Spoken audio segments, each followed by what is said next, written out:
Hi, my name's Allan Rowell, and this is Hendon Regenerative Culture Garden.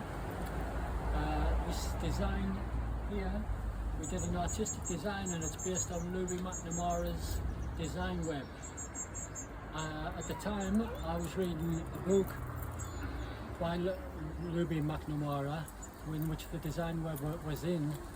My brother-in-law had an idea of creating some kind of artistic design for a garden, and it just clicked in my mind that we could do both things together, so we could have an artistic design which also incorporated some educational material. So the design web is to stop people using a linear process in their designs, and they can use a circular process, so that as you go through in normal linear design, you may go through ticking boxes, you get one thing done, and it's quite possible that things might change after you've ticked one box. In a circular design, you can go back and forth, and you can find that things have changed, so you can change the design altogether.